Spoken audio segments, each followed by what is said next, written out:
तुम वो नहीं हो जो तुम्हें लग रहा है, तुम वो हो जिसकी तुम कल्पना भी नहीं कर सकते। तुम्हें तुम्हारे अंदर की छिपी उस शक्ति को पहचानना होगा जो अरसों से तुम्हारे पास होते हुए भी तुम उससे बिल्कुल अनजान हो। जय श्री कृष्णा दोस्तों, मेरा नाम पंकज राज है और आप देख रहे हैं आज की बात, खास तौर से आपके साथ दुनिया का एकमात्र चैनल जो सच्चाई से रूबरू कराता है।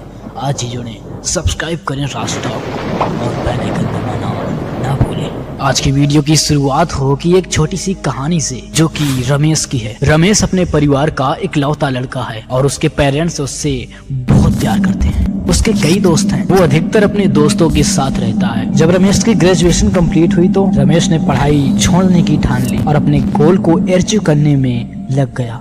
रमेश की फैमिली मिडिल क्लास होने के कारण एंड रमेश के फादर ओल्ड एज होने के कारण काम नहीं कर सकते और चूंकि उसकी फैमिली मिडिल क्लास थी इसलिए घर का खर्च चलाने के लिए अर्निंग का स्रोत तो होना ही चाहिए था। अब जाहिर सी बात है घर की सारी जिम्मेदारी रमेश के कंधे पर आ पड़ी थी। पिछले 2 सालों में रमेश ने सिस्टम फाड़ दिया। क्या हुआ, कैसे हुआ, कब हुआ, सब कुछ जानेंगे, बस बने रहे वीडियो के अंत तक। रमेश ऐसा इसलिए कर पाया क्योंकि उसने समय रहते अपने अंदर के छुपे उस हुनर को पहचान लिया था। वो इसलिए भी अपने आप को बदल पाया क्योंकि उसने अपने आप को पहचान लिया था। वो चीज वो 18 तक की उम्र में नहीं समझ पाया था, वो चीज उसने 19 की उम्र में समझ ली थी। उसने अपनी गलतियों से सीखा और उनको सुधार किया। रमेश इसलिए भी सफल हो पाया क्योंकि पिछले 2 सालों से कोई भी दोस्त नहीं बनाए थे। उसने अपने आप को एक कमरे में बंद कर लिया। उसने अपनी विपरीत परिस्थितियों से लड़ना सीखा। उसने वो हर चीज अपने से दूर कर दी जो उसे अच्छी लगती थी। उसका पूरा श्रेय जाता है उसके अकेले रहने से। पिछले 2 सालों से उसने किसी भी लड़की को आंख उठा के भी नहीं देखा था। उसका जो लक्ष्य था वो हमेशा उसके आसपास मंडराता रहता। आंख मूंदने से लेकर आंख खोलने तक उसके सामने जो होता था वो केवल उसका लक्ष्य होता था। वो अपने लक्ष्य को लेकर पागल सा हो गया था।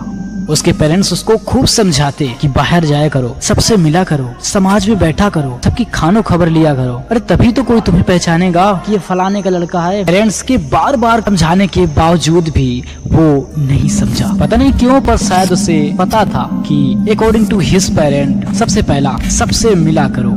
उसने इस बात को सीरियस इसलिए नहीं लिया क्योंकि शायद वो जानता था कि इस तरह से सबसे मिलने से उसकी इज्जत डाउन हो सकती है। नंबर 2, समाज में बैठा करो। उसने इस बात को भी सीरियस नहीं लिया क्योंकि वो जानता था क्योंकि इसकी समाज में बैठने से इसकी बुराई उसकी बुराई ही सुनने को मिलती है। हाँ हो सकता है कुछ मामलों में राजनीति की बात हो और उसके लिए हमारे पास फोन है, हम घर पर न्यूज देख सकते हैं। समाज में कुछ मामलों में IPL का डिस्कशन चलता है। अब रमेश को क्रिकेट में इंटरेस्ट ही नहीं, तो क्यों सुनने वाला किसी की बातें। उसे तो उसका गोल दिखता है, सिर्फ गोल, फिर चाहे वो सोते हुए हो या जागते हुए। He think always about our goal। और आज देखो उसने अपना गोल अचीव कर लिया और बन गया एक प्रेरणादायक इंसान। अपनी पेट से गाड़ी कैसे झुकी गर्दन को सीधा करो और क्यों करते हो बिना किसी वक्त। आपको और हमें भी रमेश की तरह अपने गोल से लगाव करना चाहिए। अपने गोल के प्रति जिद्दी बनना चाहिए। पाने के लिए हमेशा एक अलग सी जिद होनी चाहिए कि बस चाहिए तो वही चाहिए, वो नहीं मिली तो मैं मर जाऊंगा।